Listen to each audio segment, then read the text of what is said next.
The views and comments expressed on the following radio program by its hosts and their guests do not necessarily reflect the views of rmconair.com or its affiliates. Listener discretion is advised.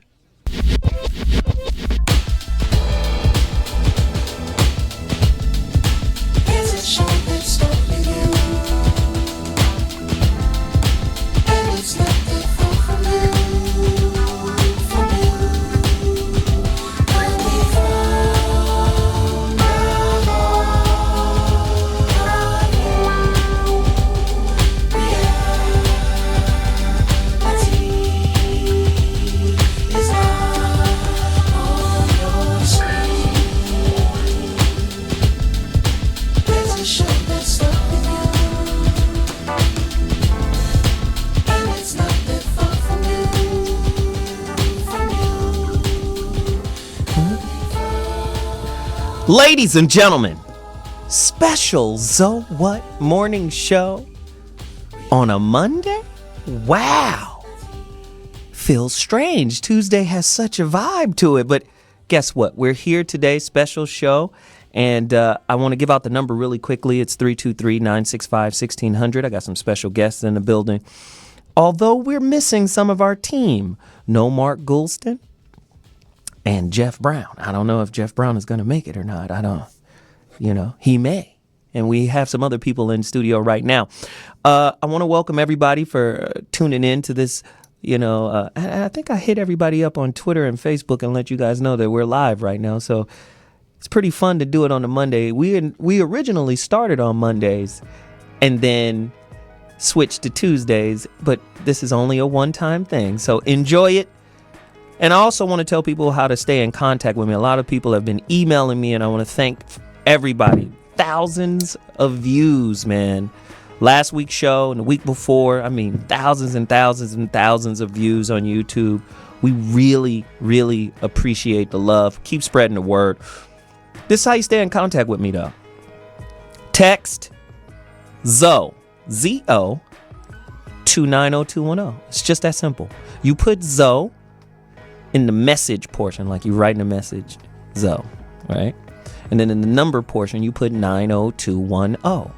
That's how you stay connected with me on LinkedIn, Facebook, Twitter, YouTube, just everything that I'm doing.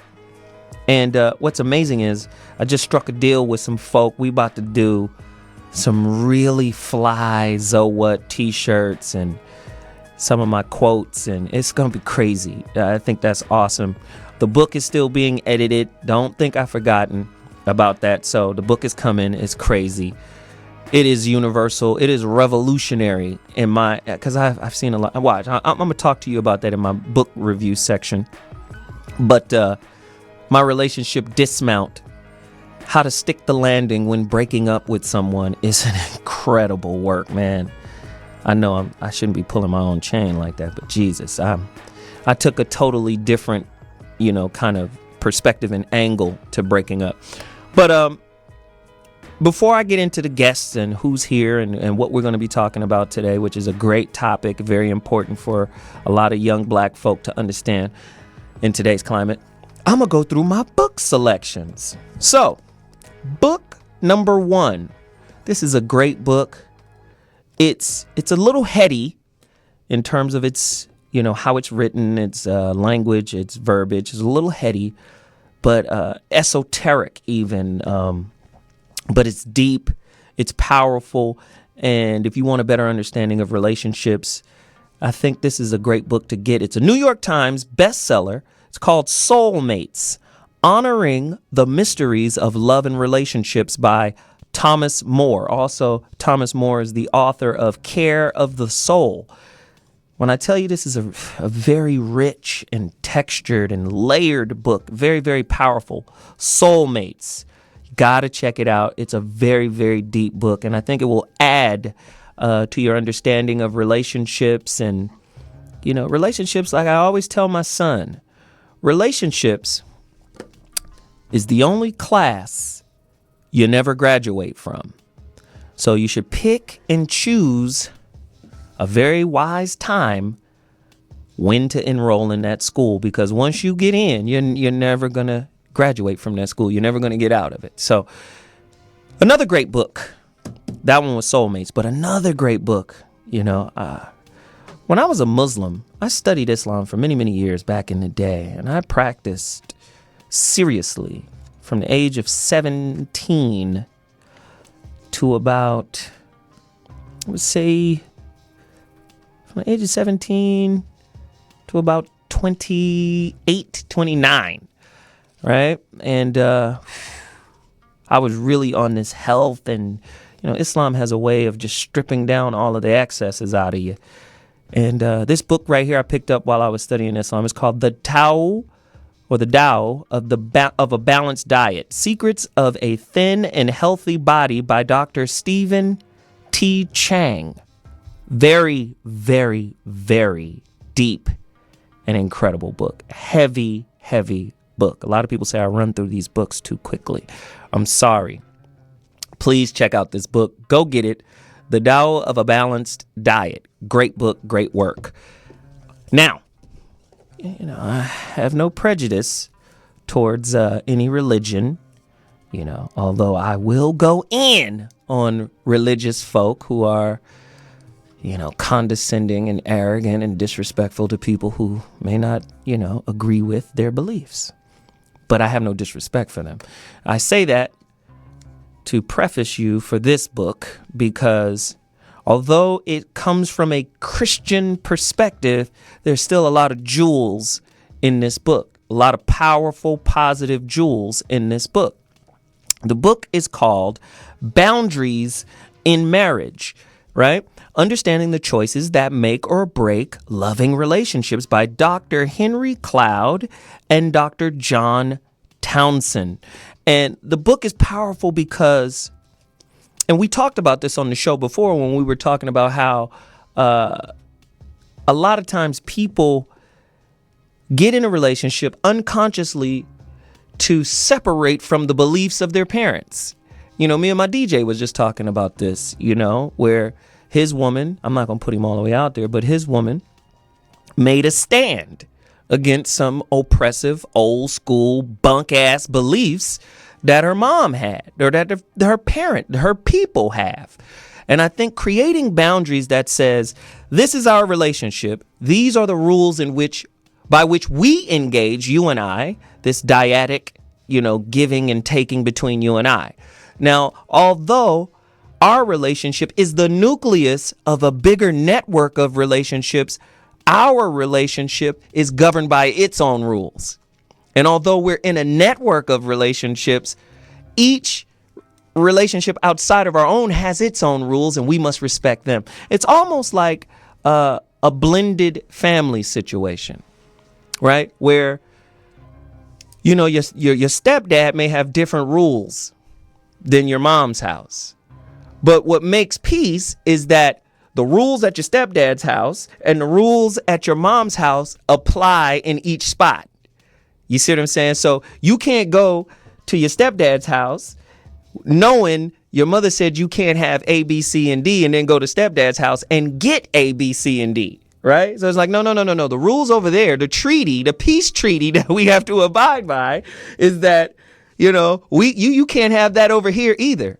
So the boundaries in relationships are so important. And I think people need to recognize and understand that. The book is called Boundaries in Marriage: Understanding the Choices That Make or Break Loving Relationships.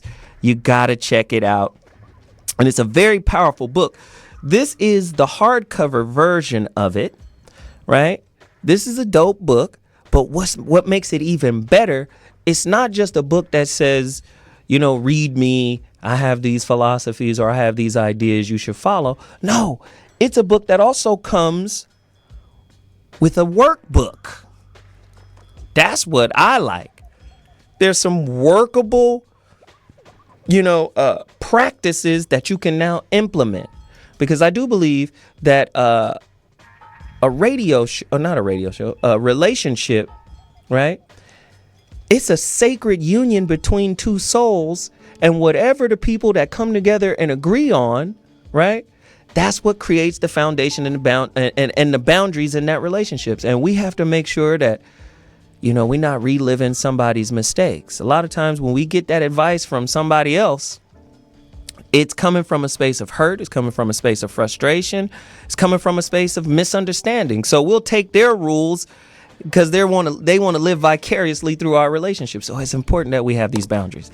And last but not least, a lot of people have asked me to do this, so I'm going to do it. My book. A lot of people say, man, where can I get your book? I've been trying to get your book. I can't find it. Here is a copy of my book right here. See that little dude in the corner? My son always thinks it's him. And I say, no, it's not you. That's me at 3.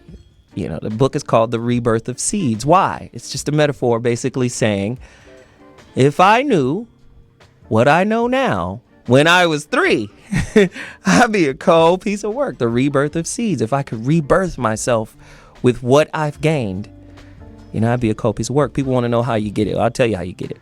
Just shoot me, a Facebook. Hey, I'll tell you exactly how to get it. Shoot me a Facebook. If you don't know what my Facebook is, text ZO to 90210. That's what you do. Yay. That is my book review for today. Listen, we want you to participate. We want you to chime in. I'm going to take a quick break, but when I come back, we're going to get into today's topic. And today's topic is a heavy one. This is a tampered down kind of show right now because some things have happened in the news that I want to deal with. And I think it's a great time to do it. Today's topic, the Black Man's Guide for Escaping the Legal Matrix. We're going to talk about the prison system. We're going to talk about school dropout rates. We're going to talk about fatherlessness. We're going to talk about how all of that adds up to a daunting maze that the black man, classism, racism, all that the black man has to somehow navigate himself through so that he can avoid going to jail. It's a cold situation, man. Call us 323-965-1600. I'll be back in 2.2. Guests, topic, let's get busy. Holla. Face for your face.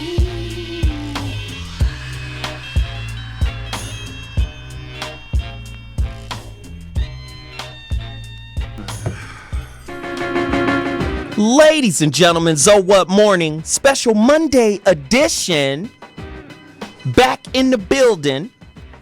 Special guests. It's crazy. So what? 323-965-1600. Text Zoe to 90210. Today's topic, the Black Man's Guide for Escaping the Legal Matrix. Tough question, man. How do we keep all of these young black kids out of trouble and out of jail? I've heard that there was a study out there that said based off of absences after the 3rd grade, they're setting up jail cots on those numbers. Yeah, if you don't make it through the educational system, we got another system that you'll fit right into perfectly. Here's a question.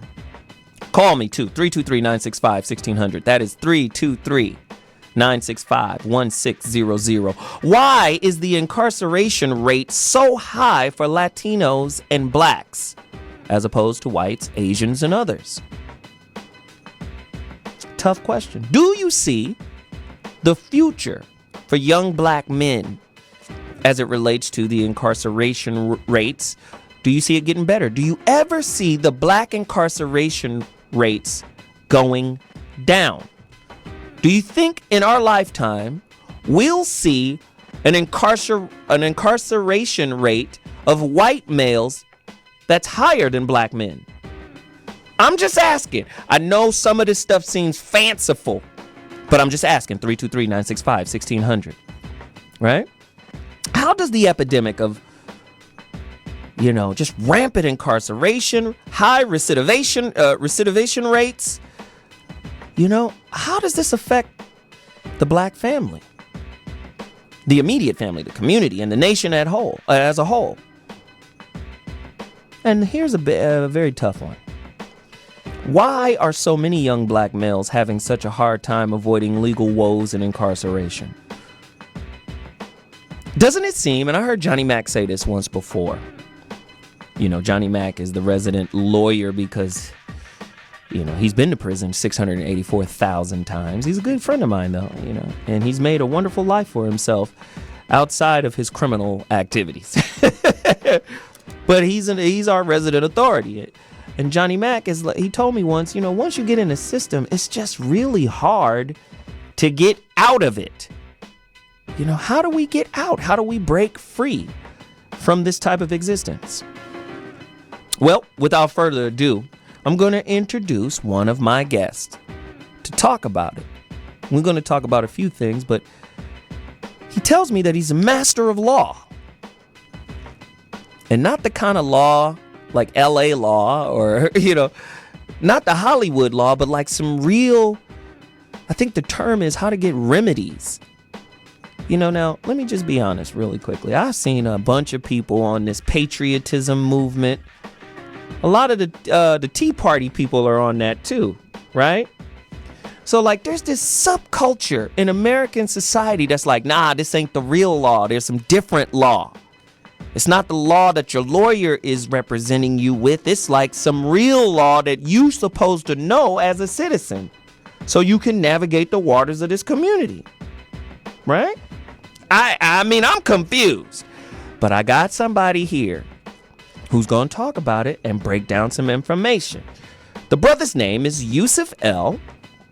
He has a radio show called Blog Talk Radio, or it's on blogtalkradio.com, called High Frequency or Rules to the Game. Now, I did this show sometime in 2011, and I had a lawyer. He's a judge out of Cleveland, good friend of mine. His name is Dawson, right? Lawson, actually. And man, he's a judge right now. And he had to admit to me, because, I'm going to twist the screws on him with the questions. He had to admit to me, man, that it is a game. And black men don't know the rules to the game. And I think what happens is we get caught up on this assimilation. The only way to stay out of trouble is to totally assimilate into the system. Lockstep. Don't be outside the lines in any way, shape, or form. And that's considered a good man. And I think we can go deep into this. We can go as far into this as we want. But without further ado, let me introduce Yusuf L. Rules to the Game, blogtalkradio.com, High Frequency. Welcome to the show, man.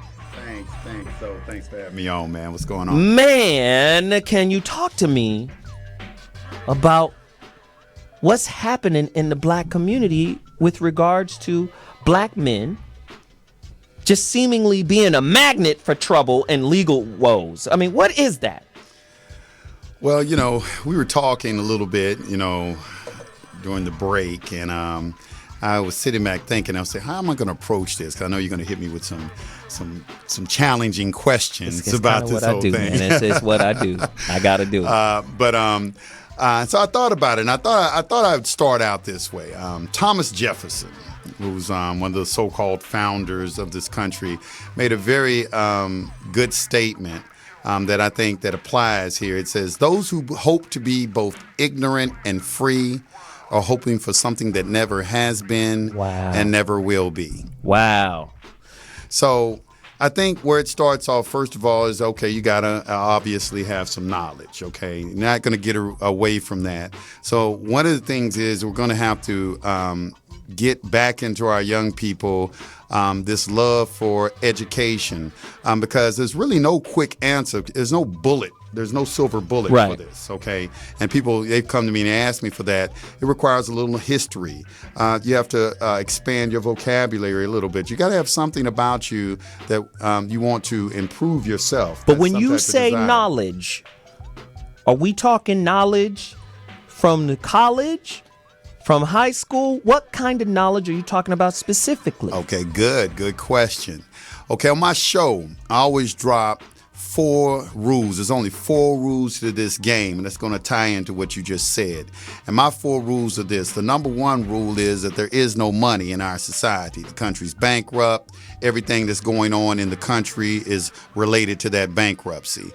You can go to the debtclock.org, and y'all can see that we're $16 trillion in debt, and that clock ain't stopping. It's moving 1 trillion times a second. Who has to pay for the debt?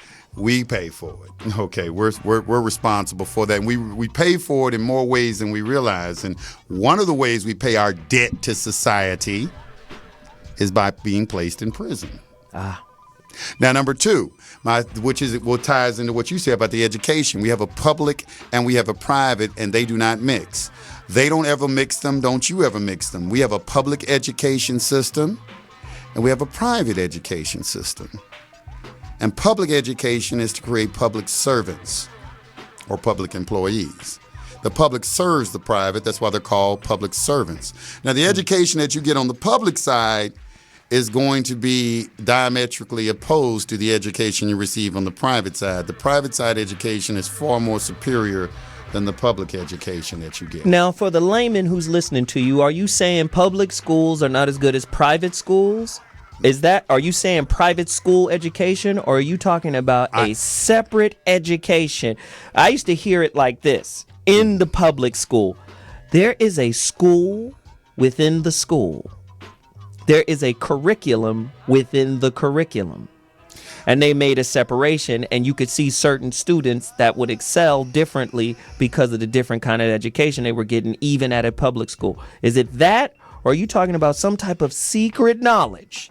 I don't think anything is secret today. I think we live in the age of information, and anything we want to know, we do have access to it. But it would seem like that you're implying, I think you're absolutely correct. We have things like Rhodes scholarships and things like that are put in place to identify specific students with special characteristics, so they can pull them into certain circles and so forth, and and expose them to information that other people may not be privy to. Right. So yeah, I would agree with that. That those things exist. I don't claim to have all knowledge about those things, but what I do know is that the information that's given publicly. It's not going to be like what that private education is now, because that public and private exist in everything in society. You have public corporations, private corporations. People like to talk about Bill Gates being the richest man in the world, but he's the richest man publicly. There are people who have much more money than Bill Gates privately. Wow. A lot more money. You like see what who? I'm saying? Well, they're private. We don't know, right? Well, we don't know, but maybe the Japanese family, the Dragon family, their trust, the Dragon Trust over there that I'm aware of. There is some Arabs that you can Google on. They have like $850 billion in assets and so forth. What? So it's there are families on the planet that have a lot more money than $50 or $60 billion, which I believe is what the richest quote unquote man in the world is about worth. So because this is such an expansive topic. When we talk about the black man escaping the legal matrix, tell me, well, first go back to your 4 points. Yeah, let me finish it. Okay. Number 3, you have to be an honorable individual. What does that mean? Well, there's a character assessment that goes along with allowing people to have access to private information and allowing them to actually utilize that information, because obviously if too much private information was disseminated to the public, i.e. casting pearls before swine, if you will, that could possibly create some type of... But what does that mean? To the average person listening, man, they want the... When you say... Well, let me ask you a question. Now, let's say you have some information that would prevent you from ever going to jail. And what if you're not an honorable individual and you go out there and start killing people or raping people or things like that, but you've made yourself immune from any type of paying any type of penalty for doing those because of the way our system has been set up? Let's say, ain't that the system right now? America does that all day. We rape, kill, pillage, we mash, and are immune to any reprisals. When you say America, you mean like in dealing with other countries and so forth? I'm saying how we police the world. Well, the United States. Well, let's look at that. Right now, the United States is a corporation. Understood. And they are a for-profit corporation. All right? They're trying to make a profit. And the United States is a composition primarily of corporations, the major corporations here in the United States. These are individuals you see that lobby and so forth to get laws passed. And that is also is going to tie into the prison system because these getting lengthier sentences and all these different things. These are private prison corporations that are lobbying for all of that, not people who are saying, oh, I need some protection in my neighborhood. Well, there's a lot of money in privatized prisons. There's a lot of money in privatized But prisons. my question is, why is the focus on black and brown? Well, let's look at this. Let's go to the Constitution real quick. People have this belief that slavery doesn't exist anymore. Yeah. All right. When you read a Black's Law Dictionary, and I'd get an 8th edition. And the 4th. And the 4th. 4th is very good. Yes. I love a 4th edition. But I use the 8th a lot. I have an affinity for the 8th edition because I already understand that the words they're trying to hide things and so forth. But when you look at the word slavery, what you'll find out is when the Constitution was aborting, meaning at its inception, that the drafters of the Constitution got into a debate against the abolitionists. Right. All right. Okay, should we get rid of slavery or should we keep it? And there was a disagreement. So they decided that they were going to keep slavery, but that what they were going to do is not use the word slave anymore. What word were they going to use? That is very interesting. The $1 million question. Yes. Go deeper. You have the floor. Okay. Now, let me just continue on that. When you read the 13th Amendment, it says slavery and involuntary servitude should not be permitted unless You go to jail. you're convicted of a crime. Yes. So now all we have to do is make crimes. So, not like I told you earlier, 70% of all the crimes now are victimless crimes. What is a victimless crime? Go deeper. There's no injured party, meaning that did I really commit a crime if I didn't hurt? If I'm smoking a blunt, who am I hurting? Right. So Why the can't legalization of marijuana. If I want to smoke a blunt and I want to pollute my body, isn't that something that is between me and my creator? Because he's the one who gave me this body. Did he make it incumbent upon you, another man, to police me and tell me that I can't, damage my health? Isn't that my personal choice? Isn't that an exercise of my own free will? Aren't you infringing on that? True. So what has happened that's allowing you to look at me and the comfort of my own home, and I might have an ounce of weed over here and I'm smoking it, and you can come in my house and arrest me and tell me I'm breaking the law and put me in a jail for 5 years. Wow. Because putting you in jail is still creating an economy for them. Well, here's the thing. You can easily check out something like 27 CFR 72.11, and what they've done is... Wait, say that again real slow. Okay, 27 CFR, that stands for Code of Federal Regulations 72.11. And in there, you will see that these are all commercial crimes. Now, here's the trick that judge probably didn't tell you. Here's the secret. Our court system, after 1933, changed. But people don't realize that in this country, we have a government that is a 3-branch government. We have a legislative, Executive. executive, and judicial. They're Article 1, Article 2, and Article 3. What people don't realize that each one of those branches of government has its own court system.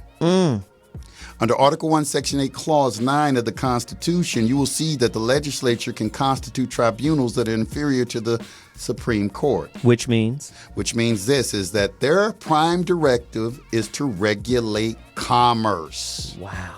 So they will give you Commerce meaning? Commerce meaning the money system that's in the country. I'm just, I know, I just need you to, I'm Right. a prod you to give more information. Right, That's right, all. right. Right. Commerce. Right. Which is why when you look in the feds, y'all, you'll see 100% of the people in the feds have an interstate commerce charge. Wow. And that's because Like it's Madoff. like Madoff. Great point.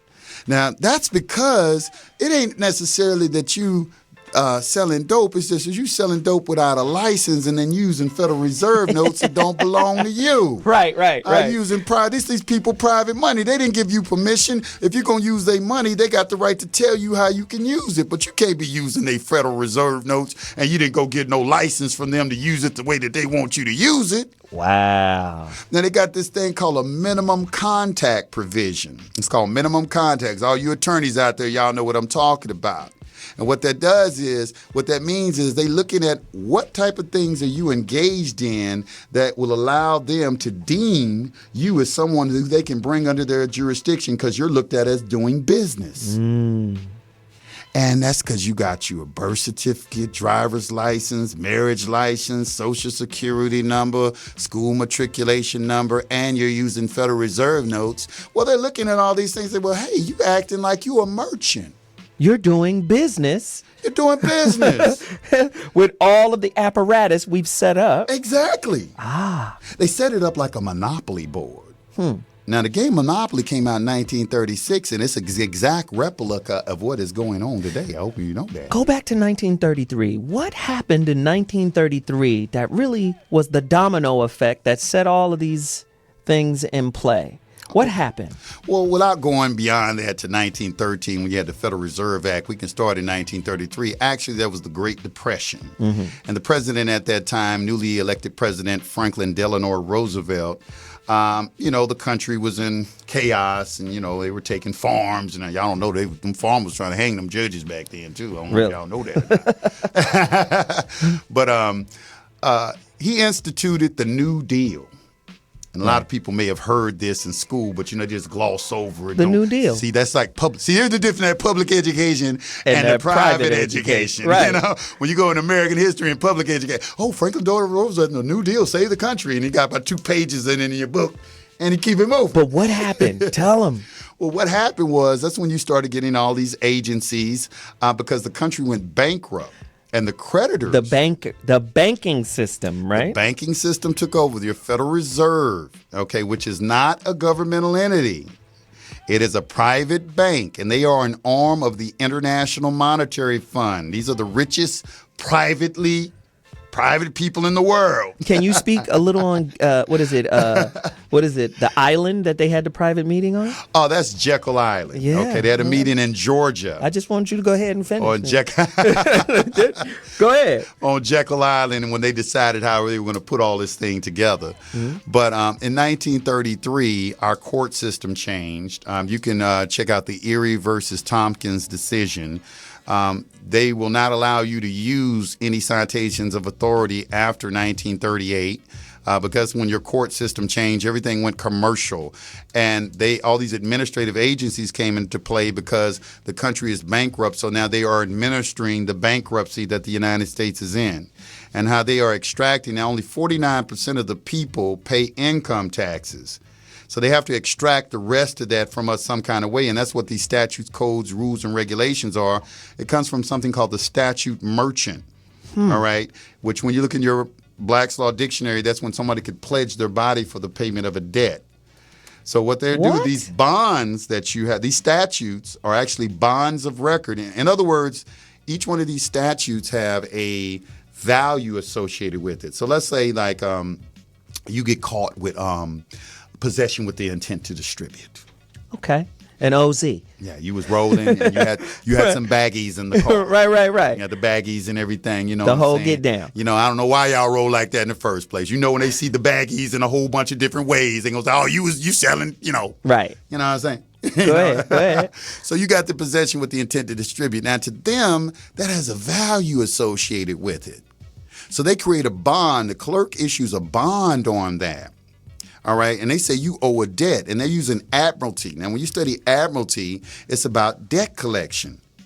All right. Now, they take this bond, and when you come into admiralty law, right? Admiralty. That's exactly Got correct. It. Okay. And people call it the law of the sea. It is the law of the sea, but it deals with the subject matter, and the subject matter is commerce. 90% of commerce goes over the sea, but you do have an amount that goes over land as well. So it encompasses the whole thing. Right. All right. So people need to understand that distinction. Well, that's like, if I may, that's like the word affluent. People don't understand. If you look at the word affluent, that's where you get the word flu and influenza, and it means to flow. Exactly. And just like water, right? Exactly. And we were talking about this before on the other show when we had the judge on, and I had to call the judge out on it. I said, Judge, be honest. What is that thing you're sitting on called? A bank. It's the bench is the Latin word bank. And then, I said, it's a bank. And somebody in there that's standing in front of you is in on a charge. That's correct. Right?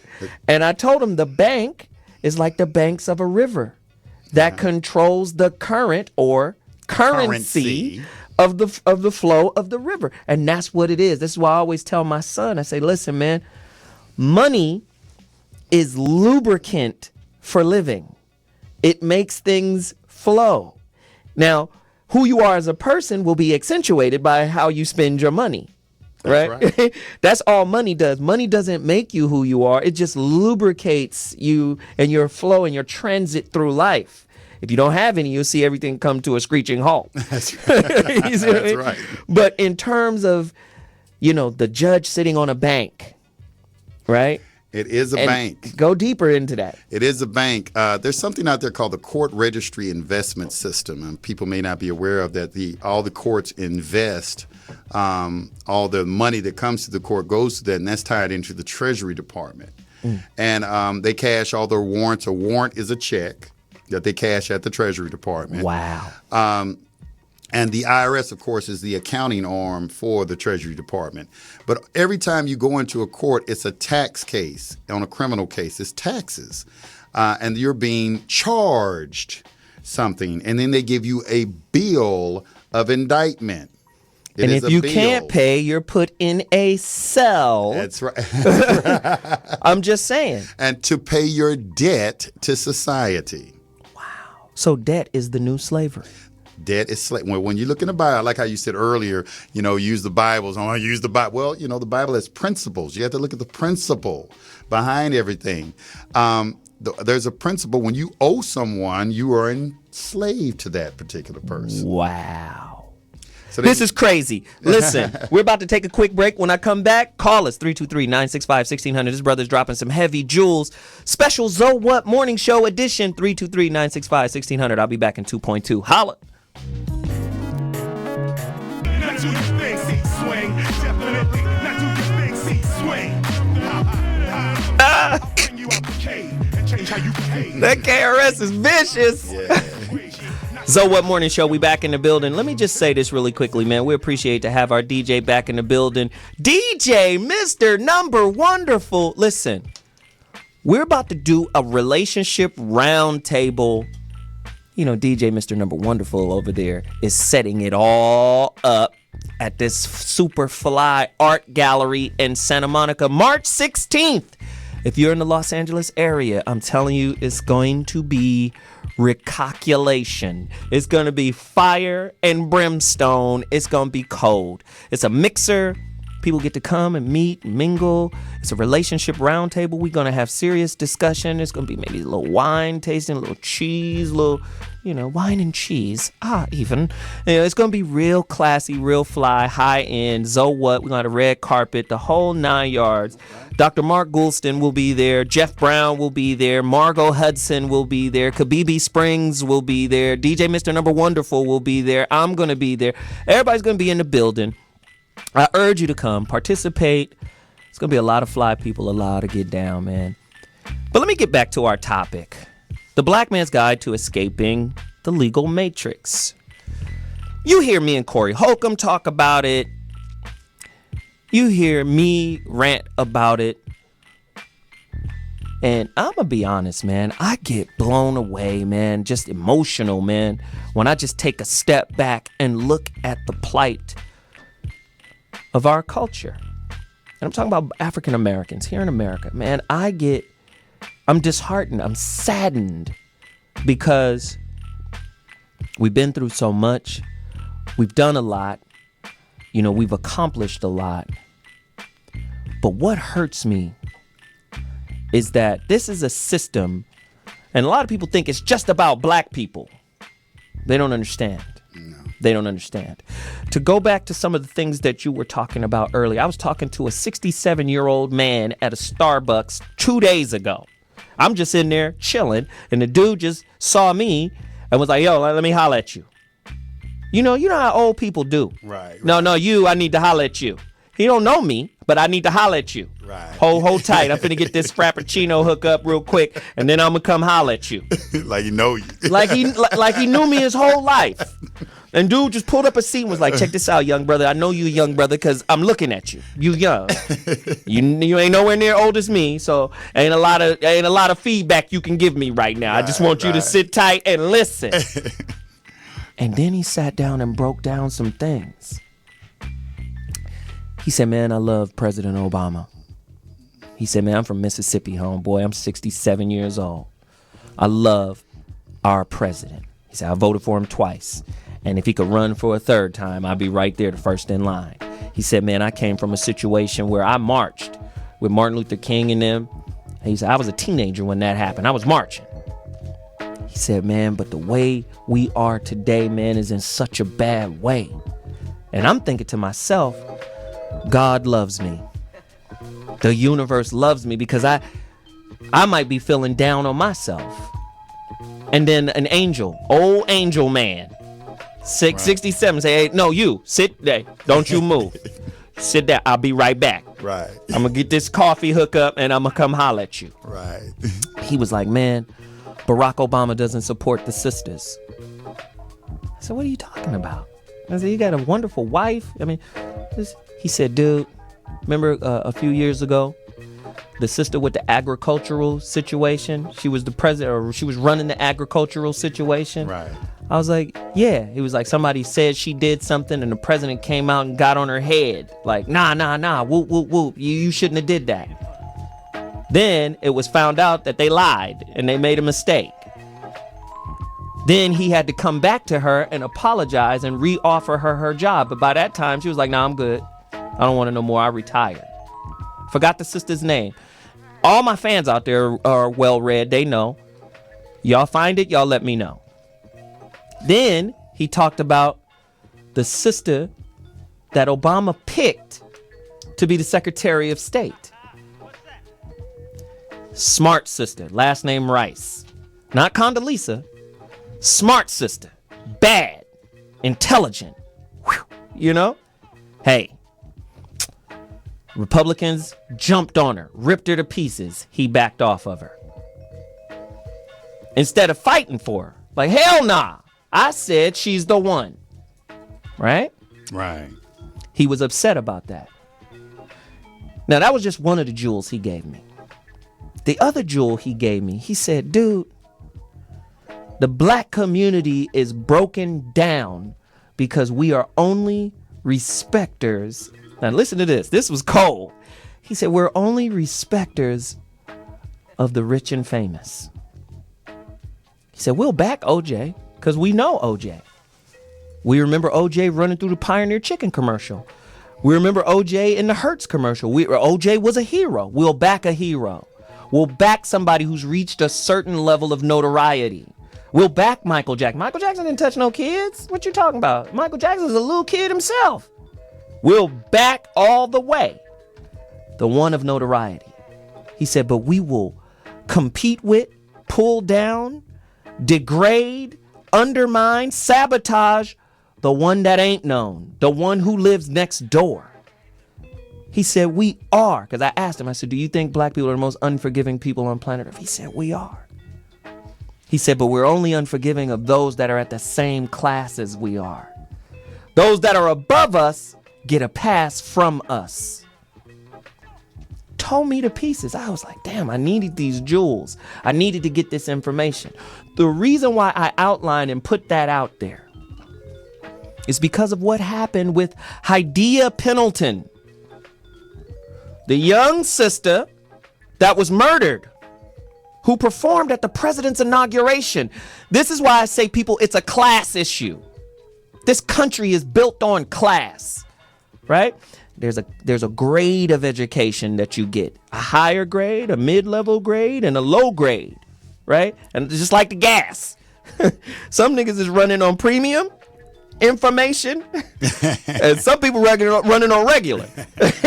You understand what I'm saying? Right. So, for me, with all of the deaths and all of the bullshit that's been going on in Chicago, right?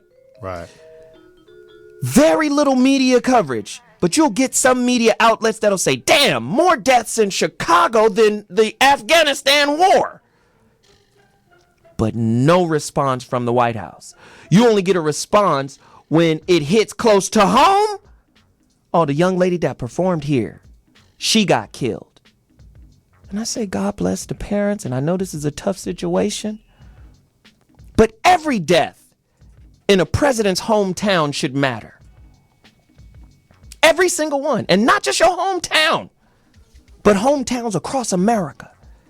Not just one in an affluent, you understand what I'm saying? In an affluent suburb somewhere, right?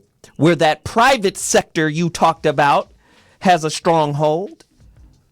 What about, this is what I'm saying, man. And you got people who buy into the way of life. Well, you know what? And the president, and I'm not a president hater or basher. I'm a realist. I know this is a business. You understand what I'm saying? I know this is a business. And I know it really ain't got nothing to do with color. It has more to do with class. Can you expound on that, Yusuf Bey? Well, yes. Yusuf L. Sorry, excuse me. Yes. First of all, they don't give attention to anything unless it serves their interest.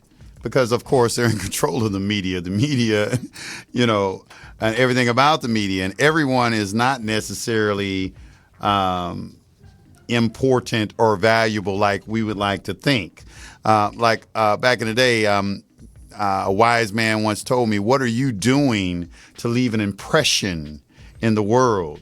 Do you just eat, sleep, and reproduce? Or is there anything else outside of those other activities that you engage in? So what is it that makes people valuable? Even though we have a tendency to always say, well, every human life is valuable.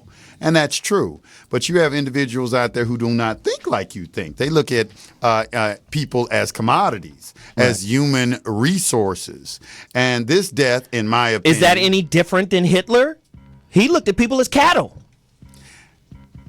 Useless feeders. You trying to get me to say something? Hey, that's what this is. Okay, well, let's look at it.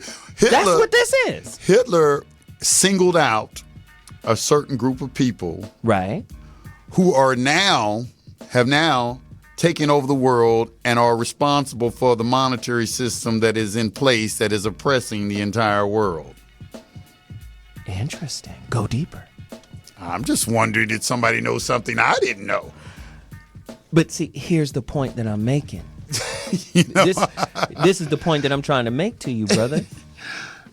When we separate the people by class. Now look at, and I'm finna go deep. Okay, go ahead. Let's go. Let's get it. Now look at how all of this breaks down.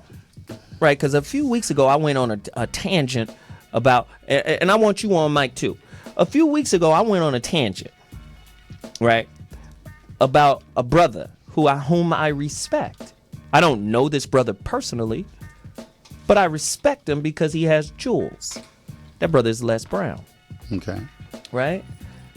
And we're hoping that Les Brown is going to come on this show soon. The poetess is working that out for us right now because she's that chick. You understand? Right. But there's a belief, and I hear this a lot. I had a friend of mine who's been on this show tell me, hey, man, there's certain people, man, you shouldn't be around because of their thought process. I even tell my son this. Right.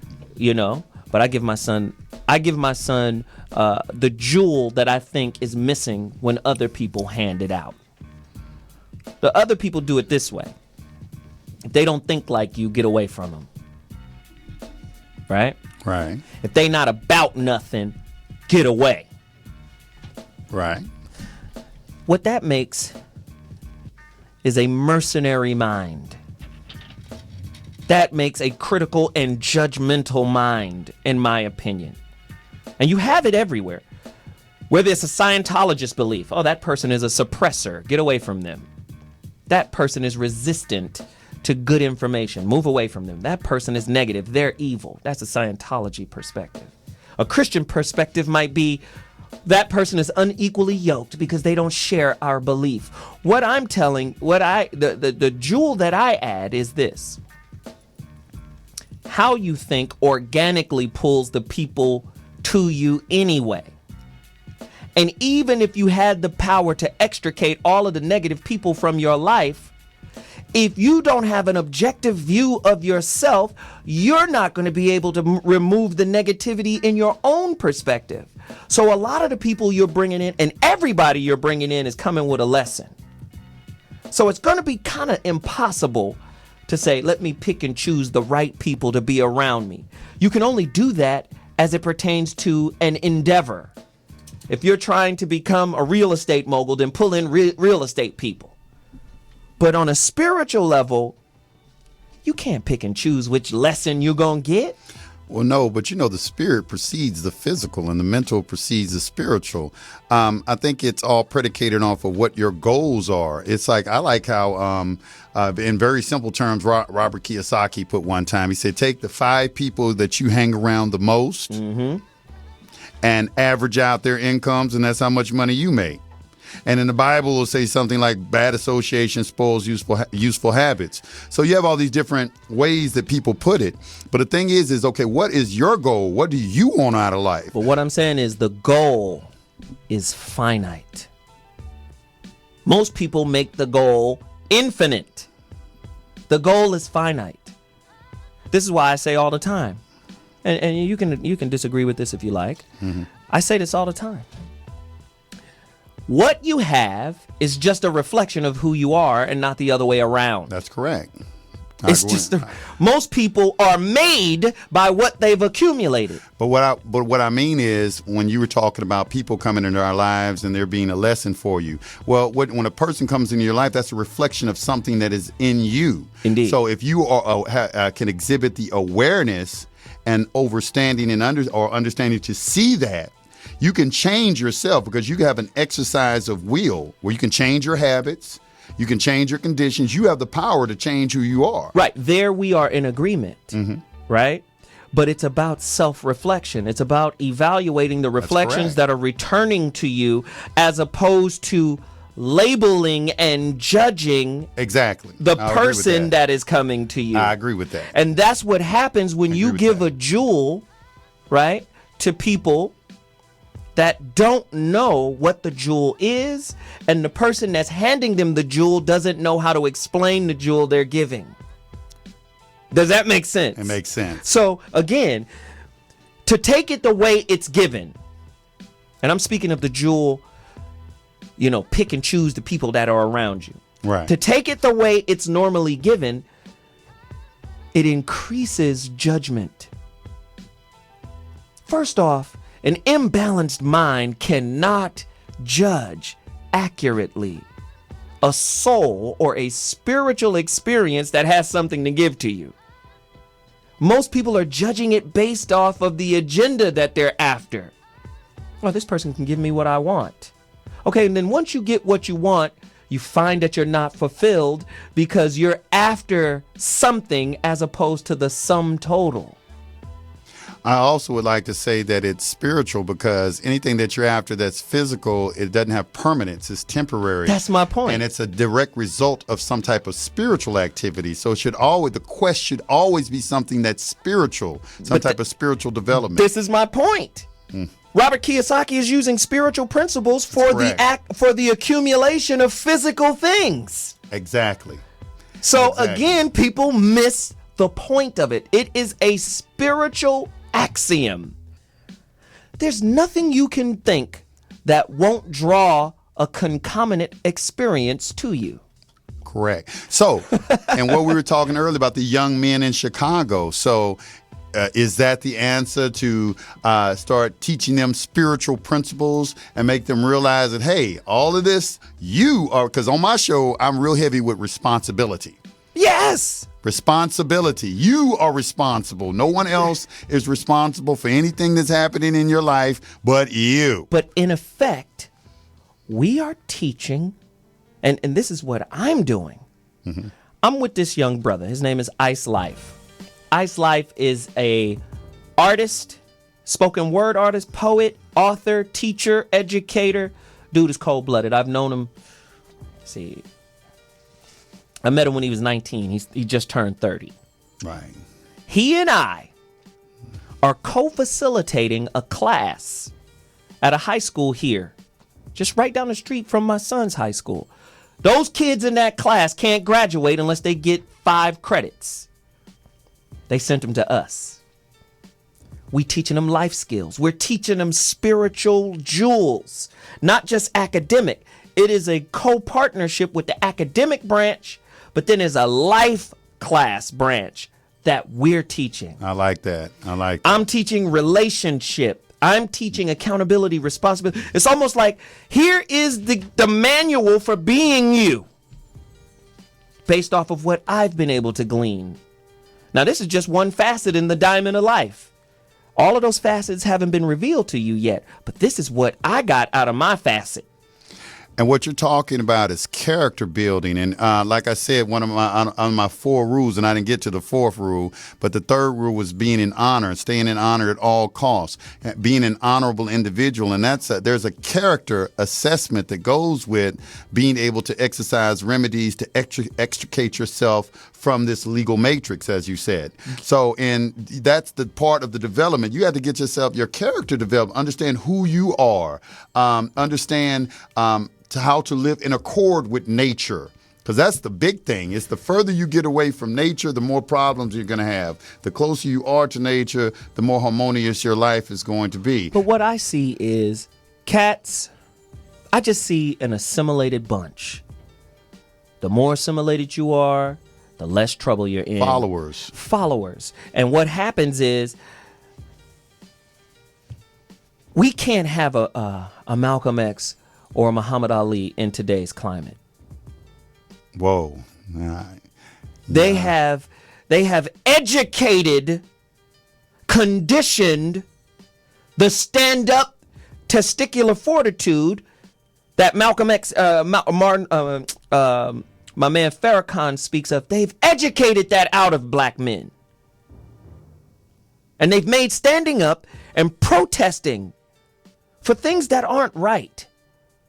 And when I say things that aren't right, it is not right for black people to still be so divisive with each other at a low level. When you see black people that are doing well, that have an apathetic mentality towards the ones that aren't, we have no right. Education ain't even 100 years old. So how can those who are educated have an uppity attitude towards those who are not? Do you understand? Right. Like apathy is the religion of black folk. And how do we unturn that? How do we undo that? Well, like I always talk on my show, I gave a very simple illustration. You always they got this conscious community, and everybody's on. We got to get conscious, and I've been a part of that community probably for 25 years, such as yourself. You've been studying for a long time, like you said earlier. And I give a very simple example that you can't get a woman to love you if you don't love yourself. Mm-hmm. So until black people collectively can demonstrate that they can show they have a love for each other, other cultures can't. How can we expect other individuals to show that, that they expect them to love us or show us some type of respect? So, and I think that we demonstrate that by starting with how we spend our money as well. Right. You know what I'm saying? How do we spend our money with each other and raise each other up? That dollar we earn is supposed to be spent 12 times. It's supposed to pass 12 different black hands before it goes back out. They're spilling. But that don't happen. It doesn't happen. And we spend it in a lot of industries that don't come back, like the hair industry, which the nails industry. Billions of dollars. I can't even come back. We don't even want to talk about the car industry and the rims and hey, in Atlanta. What about the sneaker industry? Nike, Adidas, Jesus. Those are gods too, Greek gods. Exactly. Bow down, nigga. Bow down, nigga. Let me do this really quickly. We have some more special guests in the building right now. Ladies and gentlemen, without further ado. Oh, the sister's name was Sister Susan Rice.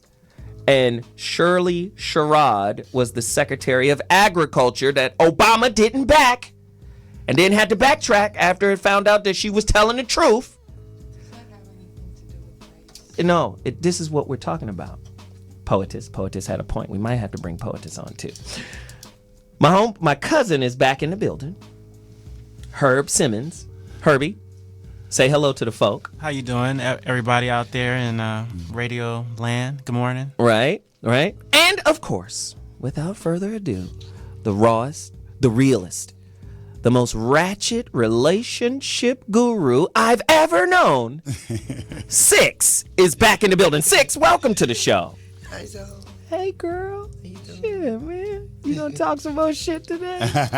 Shit, always there. Yeah, absolutely. So, but see, this is the point that I'm trying to make. It's not about race, like I was saying earlier today. It's about Right. class. Right. And the old man brought that point to me. He said, President Obama didn't back Shirley Sarad, right? Who was the Secretary of Agriculture. He said he don't back sisters. That's what the old dude said. Right. 67 years old. Don't know him. Just pointed me out. Wanted to holler at me. He said he didn't back Susan Rice.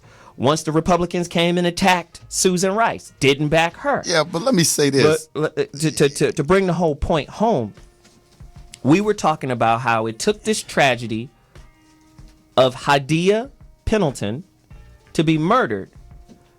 If Hadia Pendleton, here's the question, Herb, you can answer too. If Hadia Pendleton didn't perform at the inauguration, if she was just another person, another black kid who got killed from Chicago, would the White House have responded? Because we talked earlier, I think more deaths in Chicago in the past couple of years than all of the deaths in Afghanistan. On top of that, I mean, come on, man, we have to address this. On top of that, Shady Brook happens, immediate response, tears, you know, Sandy Hook. I'm just saying, heartbroken, the whole nine. We got to do something. We are in trouble. Gun control, meetings. There you go. My point is, There and you I go. understand that there was an underlying There you go. purpose and reason, go. which, if anybody listened to these shows, Poetess, you heard me say this before. I said, how real is the Jason Bourne scenario where there's this ulterior motive to create some legislative movement, you know, by doing some terrible things? Now, we know we don't want no kids to be killed, but what if that was done on purpose to expedite a legislative change or a legal change in the Constitution with regards to the Second Amendment? We talked about the same kind of conspiracy concepts when we talked about 9/11. But see, with the Second Amendment, the Constitution created the government. The government has no power to change the Second Amendment. So when you see things like that happen, what they're trying to do is trying to get the public to request that we change the Second Amendment. But what people don't understand is the Second Amendment, the sole purpose of the Second Amendment was to protect you from the government. That is why the founding fathers put that in there. That was our last bastion of defense. If the government became despotic or tried to start some That's type when of they thing. said we could set up our own militia. That's exactly right. And that's why we have. So why would you allow the individuals who take away something that was given to us to protect us from them? That's what it was for. You know, I don't understand. It's like, okay, why would I let the government take away my Second Amendment rights when my Second Amendment rights are to protect me from the government? So let me understand this correctly. Let me understand this correctly. The Second Amendment basically says if the government ain't doing their fucking business, you can form a militia and go in there and usurp the power. Well, it doesn't say that specifically. When you go What back does and it start say? studying in history, it says the right to bear arms shall not be infringed. That your citizens' rights to bear arms should not be infringed. So you can't pass it, and legislation can only apply to anything that's subject to legislation, and that would be artificial entities or anything that has to do with some type of corporate type of, dealing in the areas of corporations. They can't pass a law to take away people's right to bear arms. It's impossible because the creation cannot supersede the creator. The Constitution created government. The government didn't create the Constitution. Now, so let me- they have to act within the ambit of delegated authority, and their delegated authority comes from the Constitution, and the people who spoke the Constitution into existence are the people. We do not have constitutional rights. We have constitutionally protected rights, and those rights come from the creator of the balanced universe. Now look at this. And that's a heavy point he just said. But look at this. One of our fans that's in the chat room says, the thing you got to understand is that the Shady Hook thing was a fake, and Sandy Hook was, I said Shady Hook. I must ain't no Freudian slip. You know, the Freud said, it come out like that shit. I'm sorry. But the Sandy Hook was a fake, and Hadiya Pendleton's murder was real. Well, the thing about it, like I said, both of them serve the agenda to incite some type, because they do a lot of things called shock testing. You got to understand. I'm saying, is the government above doing this kind of stuff? Like murdering masses of people just to get the people to do an outcry. I mean, you just said you did a 9/11 thing. What do you I'm think? just saying. I mean, I'm not saying I know anything. Right. Herb Simmons. Right. I just wanted to answer your question. The government obviously is not above doing that. The Tuskegee Airmen was an experiment where they injected black pilots with syphilis, and they went untreated for about 70 years. Wow. So the government also created AIDS, as we know, as a biological weapon.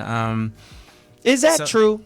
It's absolutely true. There was a House bill, joint resolution bill that was passed, and it was about 1965, where they spent $10 million to actually fund a biological weapon. It was passed in the House and the Senate. Wow. And then they actually came back and got more funding. I don't have the House bill, but I can give you the exact documentation to prove that it was our tax dollars that actually paid for the biological research, which ended up resulting in AIDS, which was created in Fort Detrick, Maryland, on a military base in Fort Detrick, Maryland. Wow. Let me ask Six something. I mean, we just touched on a lot of stuff. Hadiya Pendleton's murder, what I assume, or what appears to be apathy coming from the White House and the president. He's from Chicago. He should care at least about Chicago. And I really think he should care about every inner city hood. And I'm not saying what Tavis and them is saying, what's your black agenda? He's the president of the United States and all of the people. I'm saying there should be an equal amount of empathy for every class. If you care about the Sandy Hook, you gotta care about Chicago, Oakland, Compton, Fifth Ward. You gotta care about all of the kids. If you gonna cry for Sandy Hook, cry for more than Hadiya Pendleton.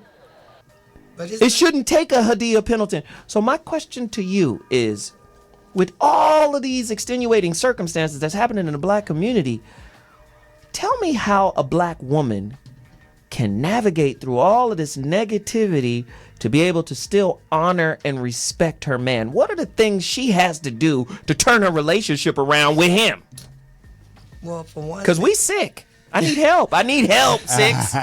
no, I need for help. one thing, I'm not gonna watch you fall, okay? As a black woman with a man, if she see him falling some kind of way, us black women got to be our man's backbone. But what if I'm pushing you away? You gonna push me away to make me stronger. I'm gonna have to be stronger because I'm not gonna let you make me fall. Right. Okay, you're not gonna make me fall. But at the same time, if if you're my husband, I'm supposed to stand behind you 100%, and I see you falling though, I'm gonna catch you before you fall. But what if my contaminating thoughts and the way because think about it. Sometimes you can't. Your ways and your thoughts can't push a person away. Right. Okay. That's where I wanted to go to. Right You there. can push a person away because it happens every day. Every day. But this is what I'm getting at. There's a fundamental difference in our relationships today than there were, say, pre civil rights movement. And even during the civil rights movement, pre-feminism, pre all of that, there was a thing that this is ours. This is our business. Remember that? Mm-hmm. We got some elders that this is our business. Right? And it don't mean our relationships were perfect, but if you go back pre-civil rights, we had our own stores, we had our own bus lines. Remember, there was a bus line in the South that were owned by black people. Over 100 buses But once integration came, we integrated with the white bus system. We lost that, sold it off. We don't have any more. Now we integrated to participate in their system and broke down our system. So I always make a distinction between integration and assimilation. Like that. To integrate is to maintain your identity within a new system. But to assimilate is to become totally absorbed by the new system and you don't have no more yours. We had our own education system. We had our own busing system. We had our own grocery stores. What I'm saying is, back then, our problems were ours. And we stuck together and we made sure that we dealt with our problems our way. I'm saying today, that ain't the case. Corey Holcomb talks about it all the time. Me and my woman get into something, she go to the white system. When I say the white system, I disagree with that. Go deeper. That's For what I real. want. That's the one thing I disagree with. Is a lot of women, when you get into your problems, keep the system and the police and all them people out your business. Once you call them over something stupid on your husband, your man, some stupid ass shit, you know what's going to happen? You invited them into your family. You invited them into your business, okay?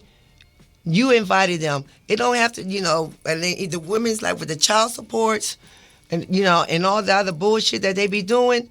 When you start going to these court systems, all you doing is opening up your life to them because they're going to do a whole lot of checking on you, Wow. They're going to do all type of search on you.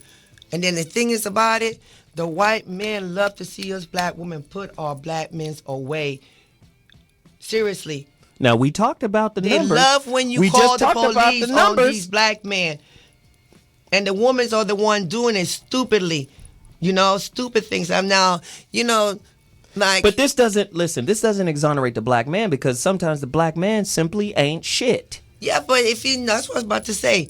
Now, you have some men that aren't shit, that don't do no wrong. And at the same time, you have women that will push a man, okay, to do wrong.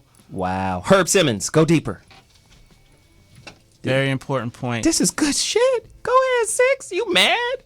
Six is mad. Go ahead, Herbie.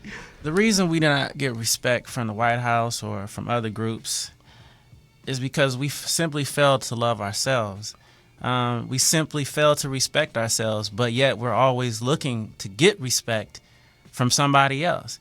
If we want respect, we simply have to band together and respect each other and love each other and support each other.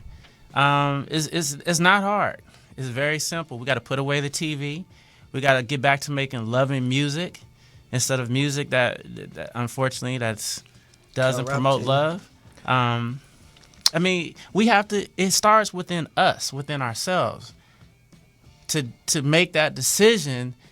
As a group, we're going to be different. And once we make that decision as a group, we won't have to wonder where the president is or wonder where this other group is. Because we love us. That's right. And we're the healing salve that we need at that particular time, whatever crisis it is. We don't have to go ask for some salve. We are the manufacturers of the healing salve within our own community, correct? That's absolutely correct. And we need, and one of the things is we have so many churches. I was going to go there. Okay. I was going to ask you. Let me set it up for the church. Let's all get in on this. Is the church a problem with regards to us moving forward? Yes. How so? Brother Yusuf L. People are asking, who is the brother I'm interviewing right now? That's Yusuf L. blogtalkradio.com/high frequency. His show is called Rules to the Game. Yusuf L. You spell that YUSEF-EL. Yusuf L. Go deeper. It's all about the truth. I mean, are you getting the entire truth? I feel that when you look at the Christian religion today, that they've given away away from a lot of principles. Such as like we were talking earlier about self-examination. Give it case in point. Give you an example, easy example. Mark 11:23. Go deeper. It says, if you tell this mountain to be cast into the sea, and do not doubt it in your heart, of a mustard seed, nothing if you have the faith of a mustard seed, Just a mustard seed. nothing shall be impossible for you. Now, that principle is the exact same thing that's being espoused in the law of attraction. Don't they say just ask for it? And in quantum physics. Same thing. Same thing. But they will tell you that this over here is wrong. These principles, they're not showing you the power that you have in you. They just show you the practice. The practice and then Not the power. And then they're getting you into some type of worship type activity. They want you to worship the man and not what the man is trying to tell you. That kind of thing, you know. And then they cause separation because they won't allow you to see those exact same principles as they are being disseminated in other religions. You know, and that creates division. That's the I'm same right. thing. Self-righteousness. I'm right. You're wrong. You're wrong. I'm good. You're evil. I know God. You don't. Yes. I'm an authority. You're not. I'm Indeed. closer to God. You're not. Yes. 6. Go deeper. None of us can. That's a good point. Nobody can. After I you, can't- 6, I'm going to the phone call. After the phone call, I'm going to Herbie. Go deep, 6. Okay, I can't tell you that your religion is wrong, your religion is wrong, and mine is right. Because in reality, we don't know for real which real, because man has rewritten everything today. Nothing is written as it was back then. If you start getting these new Bibles and stuff, man has rewritten it to their way and put what they want us to believe happened. Just like that Scientologist shit. Come on, that shit is ridiculous. It's not like I just said. I can't say it's wrong or right. But to me, You already said it, though. yeah, I already said it. But that's one of the things I can't make myself. bullshit right yeah, here. it's bullshit. I can't make myself believe that bullshit. You know? Hysterical. It is. But then another thing he was saying too, that I be trying to tell a lot of people. They said that, oh, I can't get out the hood. I can't do better. I can't do this. I tell them, stop saying that shit. Okay, you can do anything you want to do. Pick up a book. If you somewhere, educate yourself. Right. People say, oh, I can't afford to go to college. I can't afford to do. All it takes is reading. Listen, they always have an open door for a nigga who's ready to assimilate. So, yes, you can do all that Yeah, shit. you can do anything. As long as you want to stay in line, they have a program for inline niggas. It's really that simple. Anybody that's revolutionary, No. you can't have a Bruce Lee today.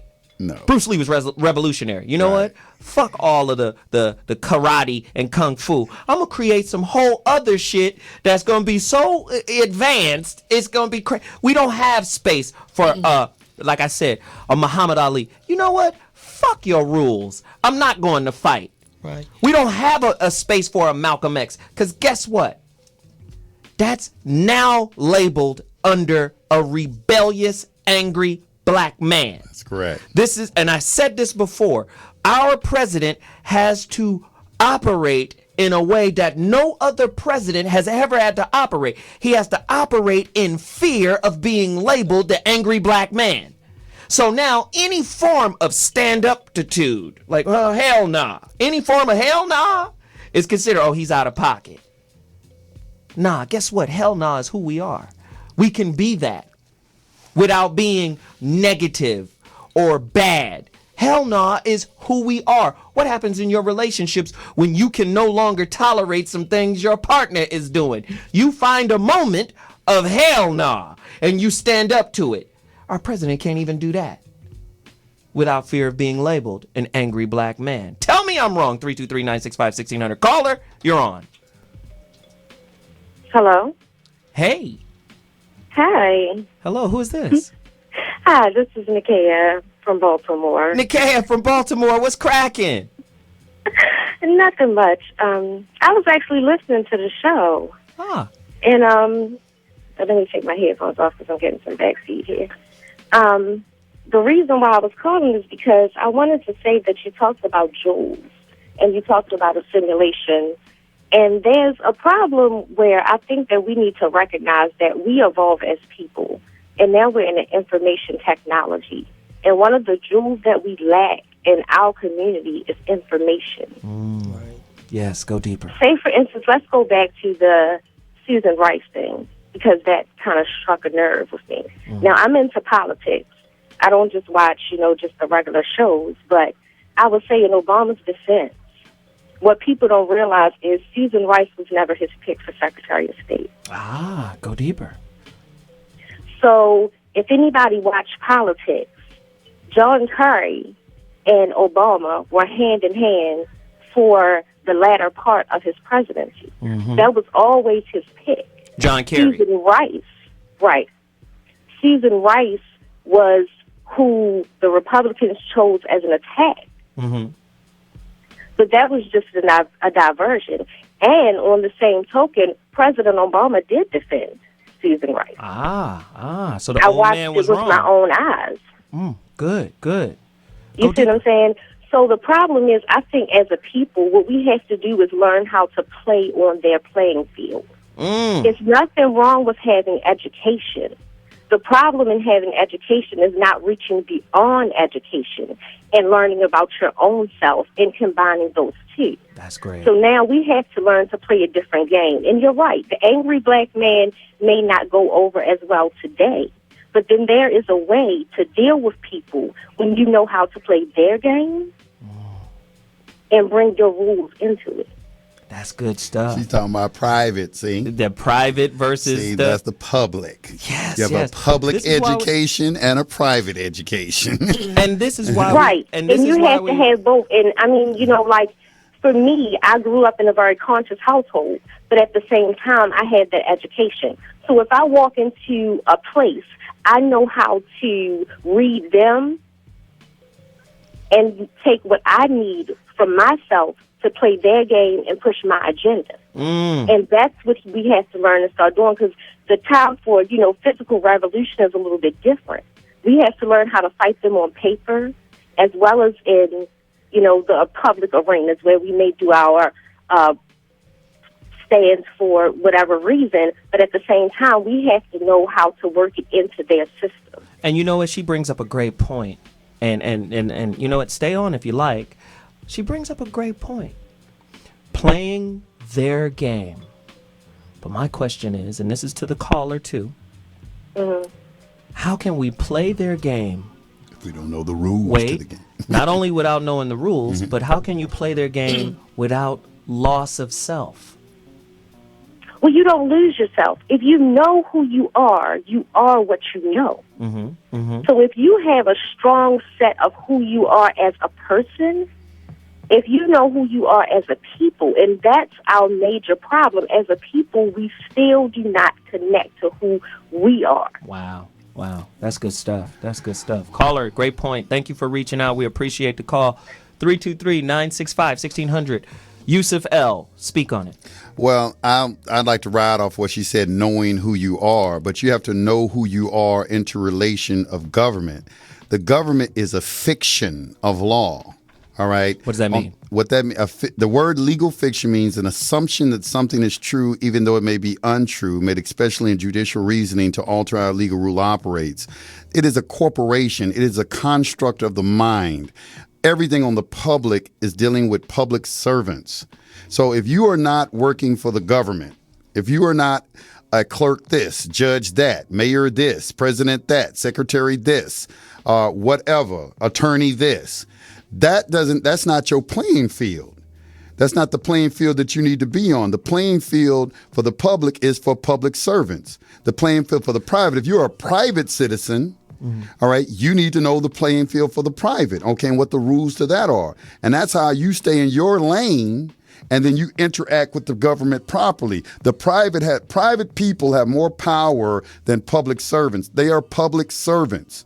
The problem with most people out there is they don't know themselves. They don't know who they are. They don't understand what their rights are. They don't understand their rights come from God, not from government. Right. And all these different things. So they don't really understand who they are. So when they interact with these people are looking at you as, oh, well, you don't know who you are. You're an infant. Yeah, exactly. If you have a lawyer. Now you have to tell them what an infant means. I'm throwing that to you, okay, though. I know what infant means. Infant doesn't mean a baby. All right? Infant means an incompetent. Somebody who cannot speak for themselves. Exactly. Who needs a lawyer to represent them legally are considered an infant. That's correct. Within the court. You're a ward of the state. Wow. All right. Let's go deeper. What's the difference between big C and little c in the spelling of the word citizen? Well, this deals with syntax in English grammar. Mm-hmm. When you look at the 14th Amendment, before the 14th Amendment, every time you saw the word citizen is with a capital C. Right. After the 14th Amendment, every time you see the word citizen, it's in a lowercase c. And what's the difference? The difference is between Because it matters in law, right? Everything. Law is scientific. They don't do anything in happenstance. Right. All right. So the capital C is a proper noun and lower C is a common noun. A proper noun is a particular person, place, or thing. It's talking about real living beings. The 14th Amendment was put into place to allow corporations to be citizens. Right. Which could be anything. So this ties back into, we know the 14th Amendment did bring in the corporation That's as correct. a fictitious person. That's correct. Because that's what a corporation is. It's a fictitious person That's with correct. all the rights and rules. Of a real living person, but only on the public side. They're reflecting the private, okay? This is so dope. All right. I love So this. now they're giving this artificial person the same rights as this real living person, but the artificial person, it's like the game Monopoly. When you play Monopoly, you start off the game Monopoly, they give you tokens. Yes. You give you a straw man. Yes. You got a public and a private. You got community, chess, and chance. Yes. You got a jail on there. Roll 3 dimes to get out or pay to get out. Yes. You got deeds all on the board. Yes. Okay, it's the game. They were imitating, they were telling y'all what was going on right there. You But know? see, this is why I always say, ladies, I love my women, man. Because you guys make it all happen. Just what you believe in, what they assimilate into, they create the reality for men to follow. I know women don't want to hear that. But women are more sociologically tied in than men are. We do because that's where y'all are. We follow y'all. It's, I don't even want to. Caller, you're on the line. Let's talk to the caller real quick. I'll go into that later. But caller, go on. Hello, this is Sean Breeze. What's up, man? How you doing? All right. I just speak on, why religion is bad or pretty much is harming the black people.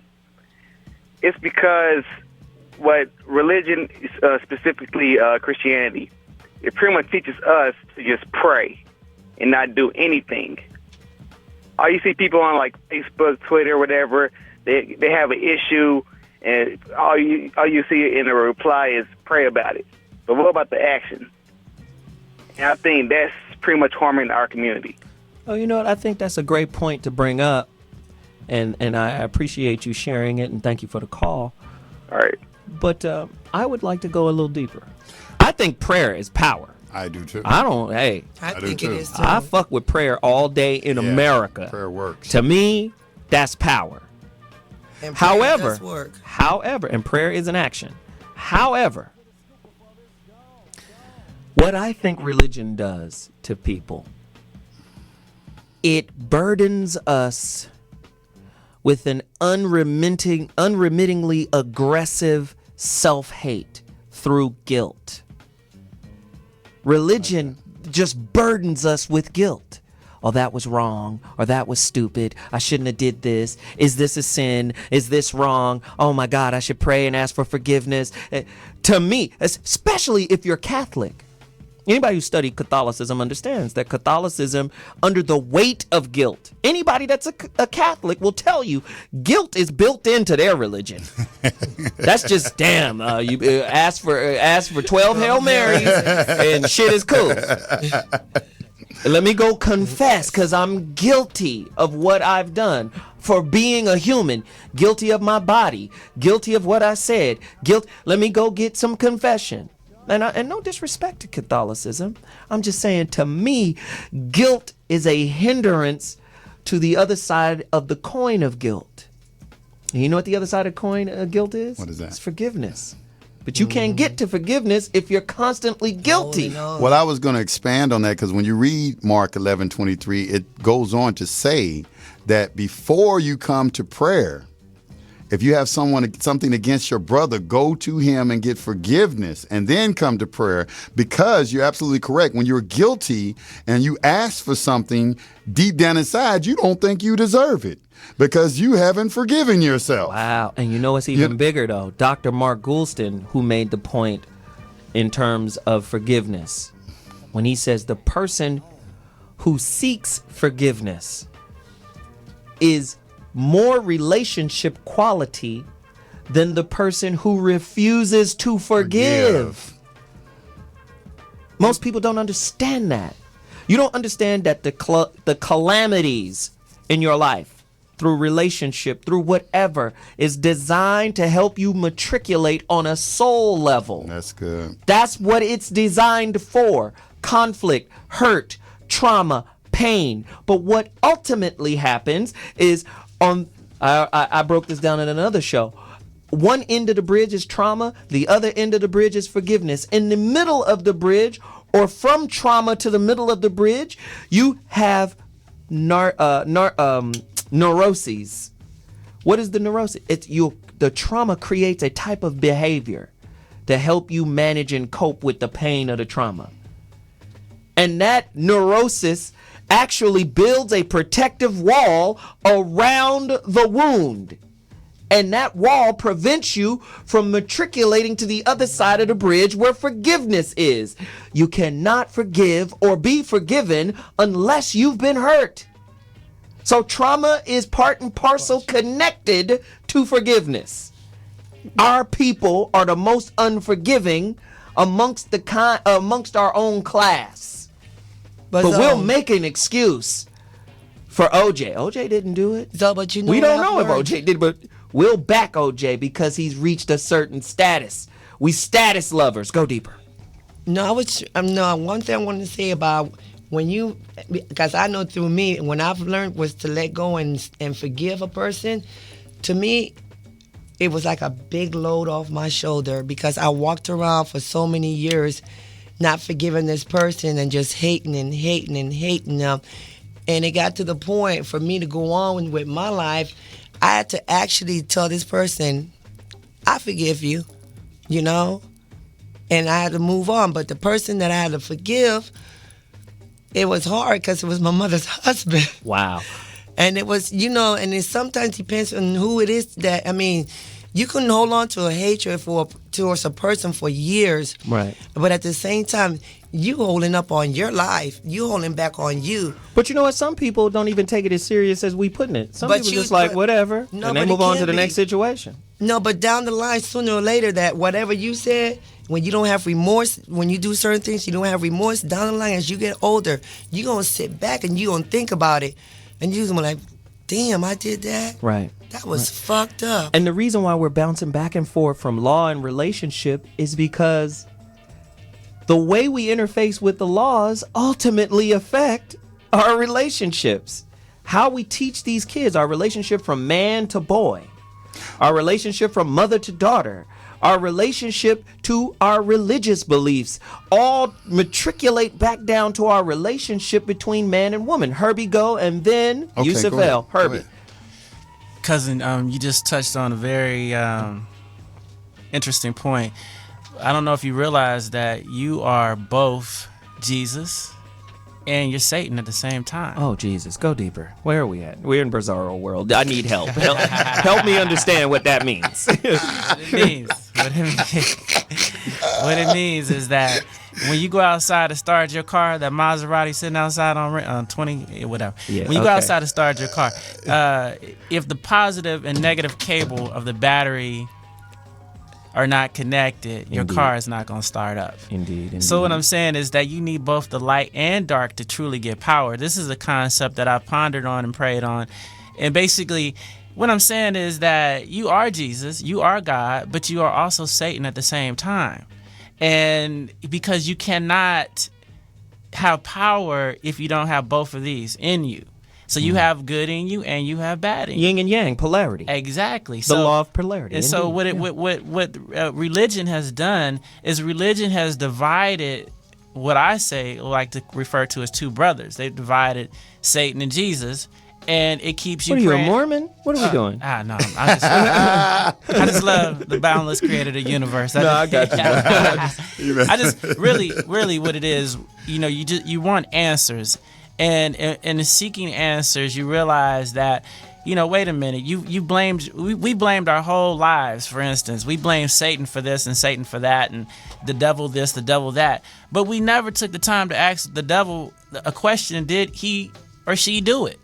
It's kind of like blaming black folks for being bad, or saying that we're bad or we're ignorant, and nobody ever came to ask us or came to even talk to us and say, are you that way? Right. It's just assumed. Right. And our religion and our churches teaches us to just assume that the devil is bad, Satan is bad, and everything. But we never ask the question, did you do it? Right. Did you do it? Did you do everything that was said? Okay, if you did it, then all right, man, I understand. You bad. Right. But that bad is also a part of us because we all make mistakes. Right. And so that's when you're reflecting on forgiveness. It's, as Yusuf said, it's for both of us. It's for the person forgiving, asking for forgiveness is getting a release of energy, as well as the person that is forgiving. That is forgiving. And that's positive and negative. Right. And you have to have both positive and negative, in this case, Jesus and Satan, to get power. Wow. That's a great point. So you have to bring those two together in love. I like that. That's some cold game from the good homie right here, Herbie. I love it. I love it. That's why it says love your enemies, because your enemy is actually your friend and a part of you. So let's go deeper. Yeah, I'm about to go deeper here. Yeah, that's what it's referring to. Instead, love your hurts, love your wounds. These wounds have gifts, but they can only be gifted to you once you embrace them. Trying to protect the wound, you understand? In other words, I don't want to feel the pain from the wound. Prolongs the life and thus the stay of the wound. The wound, the trauma, is a visitor in your spirit, right? You're allowing the visitor in. You must show it hospitality. But you're not supposed to try to, cover it and hide it and, not deal with it and blunt out the feeling of it. Because when you do that, you prolong its stay. Does that make sense? Very much so. See, and that's what happens. The neurosis is, okay, because this person hurt me, I'm going to cut off whatever behavior or activity that I think I'm guilty of, or that I'm not being acknowledged, or I'm not acknowledging. I'm going to say I'm a victim and this just happened.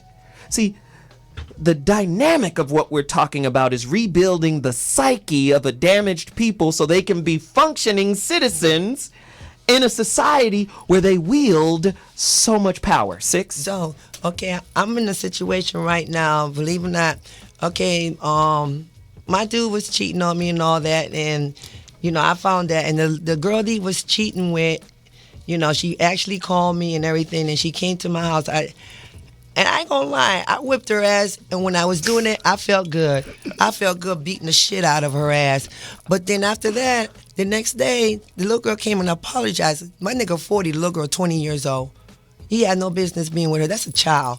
Okay? And she had to tell her. She not there, but she ain't grown in the mind. No, not at all. Like I told her, you are a little girl. You will never reach my mentality until you live life. Okay? But the thing is about it, though, Zoe, what I did, though, this was a little girl off the street. Uh-huh. The streets was going to kill her. The street was just beating her up. Even though she was sleeping with my man, but he went to jail, I took that little girl in. She's living with me now. I'm trying to get her back in school. Wow. I'm trying to do something for her. I'm trying to tell her, stay away from them pimps. When I see them around her, I pull her away. If I see her anywhere, I go and get her. Wow. Because you are not going to take this little girl and destroy her and have her on no track and take her life away like that. You're not going to sell her no fucked up bullshit dream, okay? Stop, and I'm not going to allow her. Herbie would tell you, the girl lives with me now. I couldn't, and if a lot of people, it won't fuck. So what? You gave him some pussy and all that. I didn't whip your ass for giving him pussy. I whipped your ass for you disrespecting me, coming at me the wrong way. Okay, now you learned a lesson. You don't come to a grown woman and tell her about her man. And like I said, after I did it, I felt good whipping her ass. But after I did it, I felt bad. and I know that this child needs help. She need mentoring. She needs mentoring, yes. So why am I going to feed her to the wolf in the streets like that and not take her in and help her? A lot of my friends, girl, you stupid, you crazy. No, I'm not. I'm a child of God. Right. Okay? Look at And- 6. Okay, for real. I Big might Mama talk shit. 6. I like it, You know, though. I might talk shit all the time, but I do help a lot of people. And to see that little girl and have her out there on the track, like they was trying to do to her, I want to, I'm trying to save her. Right. But see, I this is a can't good save point. her. This is a good point. I'm trying. I don't know if I can, but I'm trying. But all you can do is support. I'm giving her support. Right, that's it. I'm trying to tell her, educate yourself. You're only 20 years old. You have a life ahead of you. But if you keep living this lifestyle, you ain't going to have one. You Yeah. might be dead, in prison. Anything might happen to you. Herb. Cousin, what she's saying is exactly the point. It's neutralizing Satan or negative energy through love. See, so that's what, once again, loving your enemies is so. See, the churches in our community, you ask the question, to me, they represent the black mind, which represents division. When you drive through, say, Los Angeles, for You instance. say the black mind represents division. Yeah, the church represents our mind, which represents the vision, because on every corner you find a church. And if we're all so loving, why is there a different church on every corner in a black community? Saying we should go to the same church. Yeah, it should be one church, one central mind, one central theme, 10 principles that we are following, that we all agree to, so that we are moving in one direction. When we're moving in so many directions, okay, this pastor got this church, okay, then you go under and find out what happened. This pastor got into an argument, he disagreed. Right. And so now he started his own church. Right. And so then somebody else started their own church. And then some of the members from that church went to follow him, and some of the other members stayed. Exactly. And then you look at the divisiveness and the division amongst the sisters and the brothers in there. Right. Sister Whoop-de-Whoop, Abernathy got on the same hat as Sister Williams. And it's just stupid stuff that's going on, and it keeps us separated. Is that what you're saying? Exactly. And one important thing I realized about, like in Paris, all the churches are left unlocked for the homeless people to come in at night and sleep. But we're supposed to be these loving people following Jesus. Well, let's not tear the church all the way down. You got some churches out there that are in service to the community, that are providing things, paying certain people's bills and feeding families and doing stuff like that. So let's not tear them all the way down. But where I do agree with you is there is a division of mind. Exactly. And of course, we're not talking about every single church and every single person. Right. But being in real estate, the church has enough real estate to house every homeless person so that there's no skid row. But what is the church going to smell like on Sunday? It doesn't matter. That's the whole point of that means the something whole to a lot of people. Yeah, but the whole point of which you're following every Sunday, the reason you spend 8 hours in church every Sunday, on Tuesday Bible studies, Wednesdays, whatever, choir rehearsal, and all that. So are you telling me we just got to recontextualize the church before we can recontextualize how we interface with each other? Yes, I mean, because it's our foundation. And Wow. I mean, how can you go to church, you spend all this time, but then you riding past a homeless person, the person that's hungry, your brother, your sister. Jesus was like, he But told his disciples, listen, don't take the money. It's separation of church and state. And that really happens in America because church is now really personal. I'm going because I want to feel better. But then Monday through Saturday, whatever apathetic mentality I had to make it through the week, that's back in play, right? If we look at big business is go get yours. Don't worry about nobody else. If you got to step on somebody to get somewhere, I mean, you know, I got a 16-year-old son. He's like, how many times have you heard on the basketball court, Herbie? He's a ball player. He went to high school and everything, played with all kind of NBA. At the end of the day, these niggas ain't your friends. Because you're a point guard. And whatever weakness in your game is an advantage to his game. And that's just basketball. And basketball is just a metaphor for life. That's real in corporate America. Whatever weakness in your game is an advantage for somebody else. So how does the principles of religion even sink in one day out of the week when 6 days out of the week, that's who you are? Go ahead, Yusuf El. Well, first of all, I wanted to say how when I got into the study of law and so forth, what I found is it led to spiritual laws.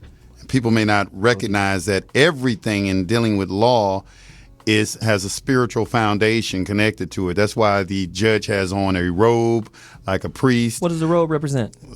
He's an ordinary. The church, when you go back to our court system, they go back to the ecclesiastical courts.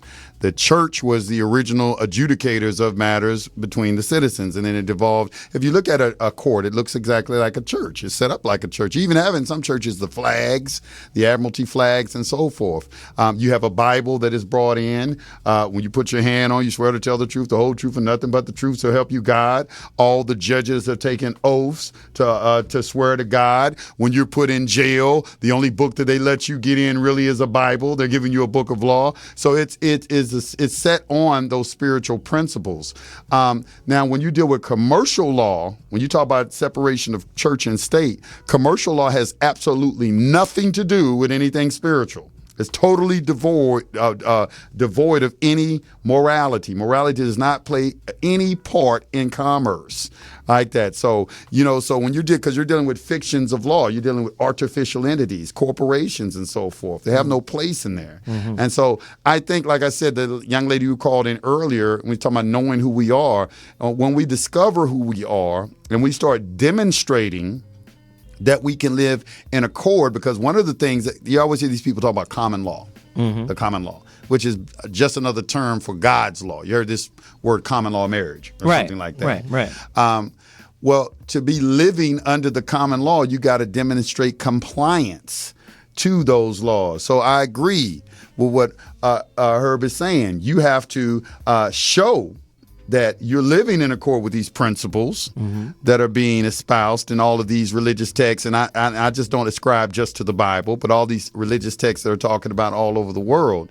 And then you will be afforded or accorded some type of remedy. But if you're not demonstrating that you're living in accord with that, there's a cause and effect associated with everything. So let me just say this really quickly, and I'm going to go back to Herb.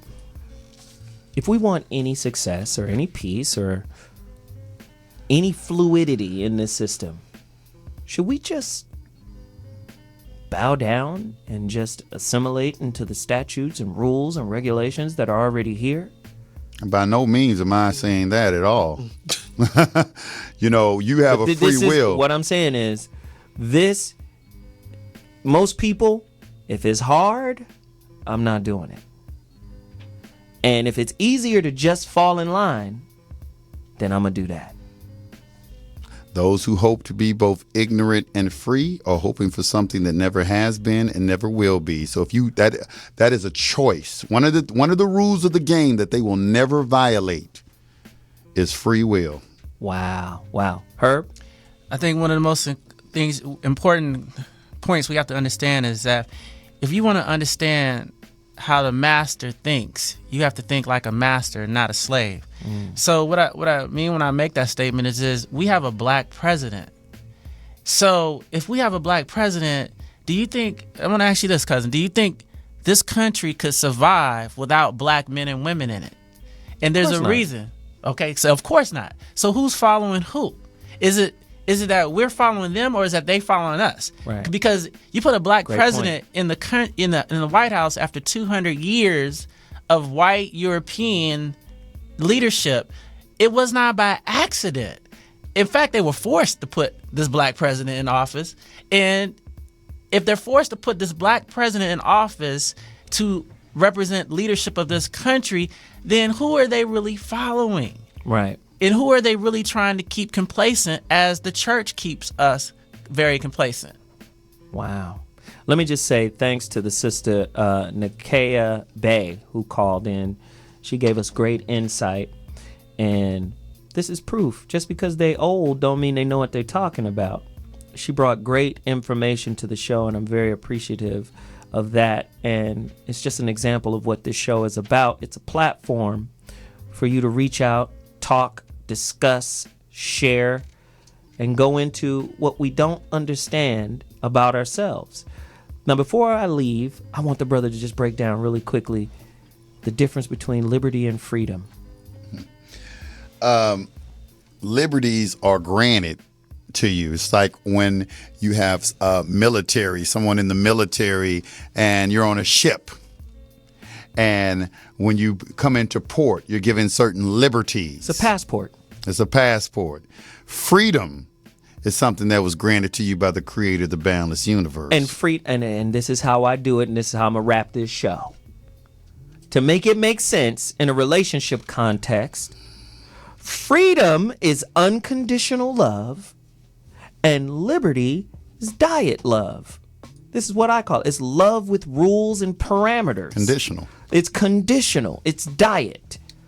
And my thing is, if you've never experienced unconditional love, you haven't lived. And there's a capacity within the human soul to not only reach for freedom and or unconditional love, but to be in that space perpetually.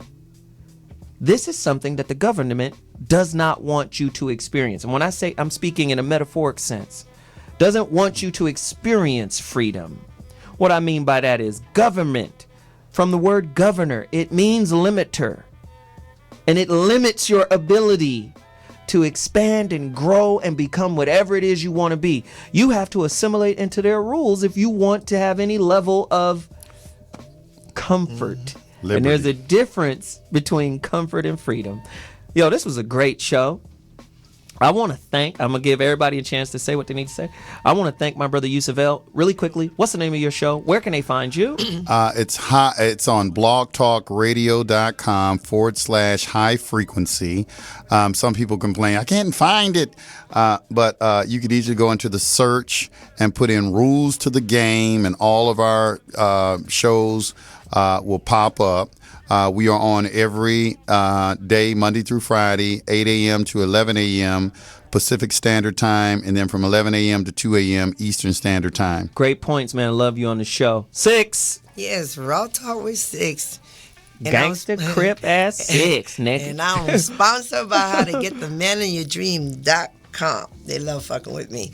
Anyway, I want to say something really quick because I have 7 nephews and they all been in that jail, and they come back with that mentality that I can't do this because I got a record, or I can't work here because of that. You know what? They need to be educated that you can do more. Just because you have a record or you've been locked up for 5 years or 10 years doesn't stop you from educating and learning, teaching yourself how to be a better man, to keep you from going back to prison. And I tell my nephews them that all the time. Okay, stop saying because you have a record or the white man did this to you, you can't live here. You have to stay in the hood because you don't get along living on this side. That's a bunch of bullshit. This world is for all of us. Okay. Okay. All right. And, You know, I didn't tell him that. She looking at me. I didn't tell him. It's crazy though. Now, it's sad that we eliminate ourselves, saying that we can't get education. We can't do none of that. We can do anything we want to do. Exactly. Herbie, really quickly, 30 seconds. I just want to say thank you for allowing me to be here, cousin. That's it. Thank you. That's it. Hey, listen. This is the So What Morning Show. We'll be back at our regular time next Tuesday with the full team, everybody in effect. I really appreciate 6, Herbie Simmons, as well as my man Yusuf L. We appreciate all the information. It was a great show, and I'll see you guys next week. Deuces! Hey.